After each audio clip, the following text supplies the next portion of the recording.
नमस्कार। बिना समय व्यर्थ किए हम प्रारंभ करते हैं गांधी जी की आत्मकथा चोरी और प्रायश्चित। चोरी और प्रायश्चित की ये जो कहानी है वो महात्मा गांधी जी के द्वारा है। गांधी जी जब 13 वर्ष के थे तब उनके रिश्तेदार के साथ उन्हें बीड़ी पीने की आदत लगी।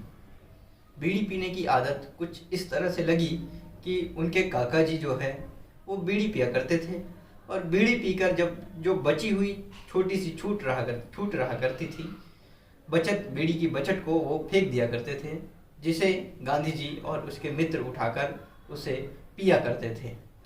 ठूठ पीने में भला मजा किसे आएगा। धीरे धीरे करके बीड़ी की चाहत बढ़ने लगी। ठूठ छोटी रहा करती थी और धुआं कम निकला करता था।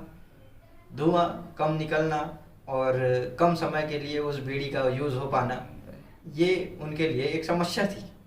तब उन्होंने उनके अंदर ये भावना जागे कि क्यों ना बीड़ी खरीद कर पिया जाए। बीड़ी खरीदने के लिए पास में पैसा तो था नहीं। पैसे ना होने के कारण बीड़ी के लिए पैसे नौकर के जेब में से चुराने लगे। नौकर के जेब में से पैसे चुराकर बीड़ी मार्केट से खरीद कर लाने लगे। और जब बाजार से वे बीड़ी खरीद कर लाने लगे तब उनके सामने एक और समस्या पैदा हुई कि आखिर इन चोरी के पैसे की बीड़ी का क्या किया जाए, कहाँ रखा जाए। छुपाकर पीना तो था ही, लेकिन छुपाकर रखा कहाँ जाए। रखने की समस्या बहुत गंभीर थी। धीरे धीरे उन्हें बीड़ी पीने की प्राधीनता खलने लगी। आदत तो बड़ी जल्दी बन गई थी, लेकिन प्राधीनता भी उतनी जल्दी खलने लगी।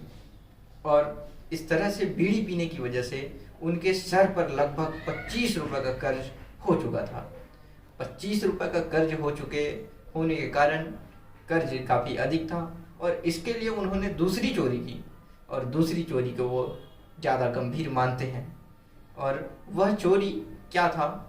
तो वह चोरी था अपने भाई के पास के सोने के कंगन के टुकड़े की चोरी थी। सोने के कंगन के टुकड़े को चुराकर उसे बेचकर उन्होंने 25 रुपये का कर्ज चुकाया था। गांधी जी को यह बात अंदर ही अंदर परेशान करने लगी और उन्होंने यह संकल्प किया कि क्यों ना अब पिताजी को बता दिया जाए इन सारी गलतियों को और इस गलती को मैं स्वीकार कर लूँ। संभवतः गांधी जी एक अच्छे व्यक्तित्व वाले व्यक्ति थे और उन्होंने ही ऐसा सोच पाया। शायद साधारण मनुष्य ऐसा नहीं सोच पाता। फिर उन्होंने पिताजी को बताने की बात तो सोच ली, लेकिन जब वह पिताजी को बताने के लिए उनके सामने गए तब उनकी जीभ ना खुली। जीभ ना खुलना एक मुहावरा है, ना बोल पाना, इसे आप समझ सकते हैं। तो इस तरह से उन्होंने पिताजी के सामने कुछ भी नहीं बोल पाया। जब उन्होंने बोल नहीं पाया तब उन्होंने दूसरी तरकीब निकाली कि क्यों ना पत्र लिखकर इस गलती को स्वीकार कर लिया जाए और पिताजी को सौंप दिया जाए इस पत्र को।